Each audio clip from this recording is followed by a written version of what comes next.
all I know now.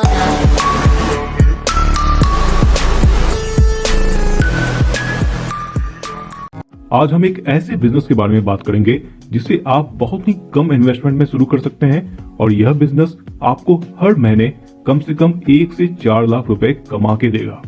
दोस्तों, यह एक मशीन है जो एक ऐसा प्रोडक्ट बनाती है जिसका डिमांड हमारे पूरे देश में है। चाहे वो बड़ा शहर हो, छोटा शहर हो या कोई गांव हो, हर जगह इस प्रोडक्ट की बहुत ही ज्यादा डिमांड है। तो दोस्तों, आज के इस वीडियो में हम जानेंगे कि यह बिजनेस क्या है, इसे हम कैसे स्टार्ट कर सकते हैं, इसमें किन किन प्रकार की मशीनों का यूज होता है, उसकी कीमत क्या होती है, उसे हम कहां से परचेज कर सकते हैं, इसमें हमारा टोटल इन्वेस्टमेंट क्या होगा, हमारी इसमें अर्निंग क्या होगी और इसकी मार्केटिंग और सेल्स हम कैसे कर सकते हैं। तो चलिए शुरू करते हैं।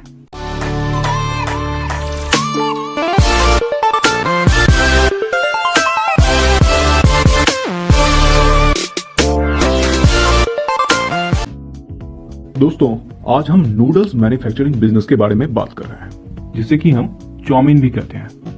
नूडल्स यानी कि चाउमीन का डिमांड हमारे देश में बहुत ज्यादा है और यह हमारे देश में सबसे ज्यादा बिकने वाला फास्ट फूड है और इसमें आपका सेल काफी ज्यादा होता है, यानी कि आपका अर्निंग काफी अच्छा खासा होता है। नूडल्स मैन्युफैक्चरिंग की 2 प्रकार की मशीनें आती है, एक होती है सेमी ऑटोमेटिक और दूसरी होती है ऑटोमेटिक। अगर हम क्वालिटी की बात करें तो सेमी ऑटोमेटिक और ऑटोमेटिक में कोई ज्यादा डिफरेंस नहीं होता है, दोनों से आपको सेम ही क्वालिटी के प्रोडक्ट्स मिलेंगे, लेकिन हाँ, आपकी प्रोडक्टिविटी ऑटोमेटिक मशीन लेने से बढ़ जाए। नूडल्स बनाने के लिए आपको बस 2 ही रॉ मटेरियल की जरूरत होती है, एक होता है मैदा, दूसरा होता है पानी। इसके अलावा इसमें कुछ भी नहीं चाहिए। यह सेमी ऑटोमेटिक मशीन आपको 4 कंपोनेंट के साथ में आती है, जिसमें कि सबसे पहला है मिक्सचर। मिक्सचर का काम यह होता है कि वो मैदा और पानी को गूंथता है। उसके बाद जो मशीन है उसका नाम है स्टूडर। यह मशीन उस मैदे को बेलती है एक लंबे परत में और उसके बाद कटर के द्वारा उसे काटती है और नूडल्स बनाती है। यहाँ पर नूडल्स के 3 प्रकार के साइज होते हैं, जो कि 1.5 mm में आता है, 1.2 mm में आता है और 1 mm में आता है, यानी कि पतला, मध्यम और उससे मोटा। यही 3 साइज मार्केट में चलती है। इसके बाद तीसरा जो मशीन होता है वो होता है बॉयलर, यानी कि एक बार जब नूडल्स निकल जाती है तो उसे बॉयलर के द्वारा बॉयल किया जाता है। और चौथा जो मशीन है वो होता है ड्रायर। ड्रायर के द्वारा इन बॉयल्ड नूडल्स को ड्राई किया जाता है ताकि आप उसे पैक करके रिटेल मार्केट में या फिर होलसेल मार्केट में बेच सकें। हालांकि आप इस बॉयल्ड नूडल्स को डायरेक्ट रेस्टोरेंट्स में या फिर फास्ट फूड स्टोर पे डायरेक्ट बेच सकते हैं, क्योंकि उनको बॉयल्ड नूडल्स की ही जरूरत होती है। इनके अलावा आपको एक 5वें मशीन की जरूरत पड़ती है, जो मशीन होती है पैकेजिंग मशीन, यानी कि इसके द्वारा आपको इन नूडल्स को पैक करना होता है। इसकी कीमत करीब 3 से 4 हजार रुपए आती है।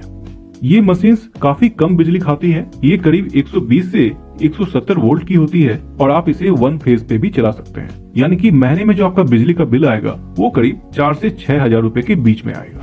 वहीं अगर आप एक फुल्ली ऑटोमेटिक मशीन लेते हैं तो इसकी कीमत करीब 2.5 लाख से शुरू होती है, जो करीब 5 से 7 लाख रुपए तक जाती है। इसमें सारा काम आपका ऑटोमेटिक हो जाता है और इसकी प्रोडक्शन कैपेसिटी भी काफी ज्यादा होती है, यानी कि करीब 250 से 300 केजी पर घंटे ये प्रोड्यूस करती है। तो आइए अब इसके यूनिट इकोनॉमी को समझते हैं, यानी कि जानते हैं कि हमारी अर्निंग क्या होगी और हमारी प्रॉफिट मार्जिन क्या होगी।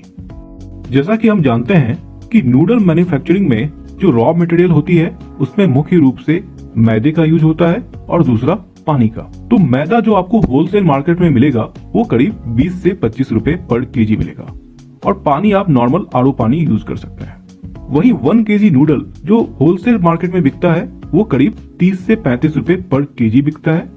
वहीं रिटेल मार्केट में यह करीब 50 से 60 रुपए पर केजी बिकता है। तो मोटा मोटा जो आपका मार्जिन हो गया होलसेल मार्केट में वो करीब 20 से 30% का हो गया। वहीं रिटेल मार्केट में आपका मार्जिन करीब 40 से 50% का होता है। और अगर आप कोई लेबर रखते हैं तो लेबर का कॉस्ट जो होता है, जो उसकी सैलरी होती है, वो करीब 10 से 15 हजार रुपए पर मंथ होती है। और बिजली का जो आपका खर्चा है वो है करीब 4 हजार से 6 हजार। तो इस बिजनेस में अपने अर्निंग को जानने के लिए हम 3 प्रकार के सिचुएशन को लेके चलते हैं, जो कि है बैड, गुड और वेरी गुड, यानी कि बुरा, अच्छा और बहुत अच्छा। और जानेंगे कि इन तीनों ही सिचुएशन में हमारी अर्निंग क्या रहेगी। दोस्तों, किसी भी रिटेल आउटलेट पे यानी कि कोई छोटा सा भी दुकान पे जो कि चाउमीन सेल करता है यानी कि नूडल सेल करता है, तो उसका एक दिन में जो सेल होता है वो करीब एवरेज 25 केजी का होता है। तो यहाँ पर हम 25 केजी को अपना बेंचमार्क मान रहे हैं। तो मान लीजिए कि बुरे से बुरे हालत में आपने सिर्फ 10 दुकानों से कॉन्ट्रैक्ट किया और उसको आप डेली बेसिस पे अपना माल सेल कर रहे हैं, तो आपने हर दिन उनको 250 केजी माल सेल कर रहे हैं और आपकी जो अर्निंग है वो पर केजी 10 रुपए है। तो इस हिसाब से आपकी जो डेली की अर्निंग हुई वो करीब 2500 रुपए की हुई, यानी कि आपकी जो अर्निंग हुई मंथली वो करीब 75,000 रुपए की हुई। अब आपका कॉस्ट देखते हैं। यहाँ पर अगर आप एक लेबर रखते हैं तो उसकी कॉस्ट 15,000 रुपए है, इलेक्ट्रिसिटी, डिलीवरी और मेंटेनेंस की कॉस्ट करीब 10,000 रुपए है, तो आपका टोटल ऑपरेटिंग कॉस्ट हो गया 25,000 और आपकी जो नेट अर्निंग हुई वो हुई 50,000। इसी प्रकार अगर आप गुड सिनेरियो में अगर आप 35 दुकानों को भी कॉन्ट्रैक्ट करते हैं तो वहां से आपका जो अर्निंग होगा डेली का वो होगा करीब 8,750 रुपए का और महीने में आप करीब 2,62,500 रुपीज कमाएंगे। यहाँ पर जो आपका टोटल ऑपरेटिंग कॉस्ट हो गया वो होता है 55,000 का और आपको यहाँ पर जो आपका नेट प्रॉफिट होता है वो होता है करीब 2,07,500 रुपए का। वहीं हम अगर अच्छे सिनेरियो में देखें तो अगर आप करीब शहर के 70 दुकानों को कॉन्ट्रैक्ट करते हैं जो आपसे आपका माल परचेज करता है डेली बेसिस पे, तो आपकी जो डेली अर्निंग हो गई वो करीब हो गई 17,500 रुपए की। इस प्रकार आपका जो मंथली अर्निंग हुआ वो करीब 5,25,000 रुपए का हुआ। यहाँ पर आपका जो ऑपरेटिंग कॉस्ट है मंथली वो होता है करीब 80,000 रुपए और इस प्रकार आपका जो नेट प्रॉफिट आता है वो आता है करीब 4,45,000 रुपए। दोस्तों, अगर हम मार्केटिंग और सेल्स स्ट्रेटेजी की बात करें तो इसमें आप दो प्रकार से जा सकते हैं। सबसे पहला तरीका है B2B, मतलब कि business to business. Business to business में आपको अपना माल डायरेक्ट रेस्टोरेंट्स को बेचना है। जो सड़क के किनारे स्ट्रीट फूड वाले हैं आपको उनको अपना माल बेचना है डेली बेसिस पे। तो यहाँ पे आपका माल और आपकी जो बिजनेस है वो बहुत ही कम इन्वेस्टमेंट में और कम मार्केटिंग में स्टार्ट हो जाएगी। इसके अलावा आप अपना एक ब्रांड भी क्रिएट करें जिसकी पैकेजिंग अच्छी होनी चाहिए और इस ब्रांड को आप होलसेल मार्केट में सेल करें और आप इसे ऑनलाइन भी सेल कर सकते हैं रिटेल मार्केट में। इस तरह से आपको अपना प्रोडक्शन दो लाइन में स्टार्ट करनी चाहिए। सबसे पहला B2B और दूसरा D2C यानी कि डायरेक्ट टू कस्टमर। पर मेरी यह सलाह है कि आप स्टार्ट करें B2B बिजनेस से। जब आपके पास वहां से बिजनेस आना स्टार्ट हो जाए उसके बाद आप D2C में शिफ्ट करें। अगर इस बिजनेस से रिलेटेड आपके दिमाग में कोई भी डाउट है, कोई भी क्वेश्चन है तो नीचे कमेंट करके पूछें। I will be very very happy to answer it. दोस्तों, नए बिजनेस आइडिया पे मेरे और भी वीडियोस हैं जिसका लिंक मैंने नीचे डिस्क्रिप्शन और ऊपर आई बटन में दे रखा है। इस वीडियो को देखने के बाद आप चाहें तो उसे भी देख सकते हैं। अगर आपको ये वीडियो अच्छी लगी तो वीडियो को लाइक जरूर करें और चैनल को सब्सक्राइब भी करें ताकि आपको हमारी सारी वीडियो टाइम पे मिलती रहे। मिलते हैं फिर अपने अगले वीडियो में, तब तक के लिए बाय बाय।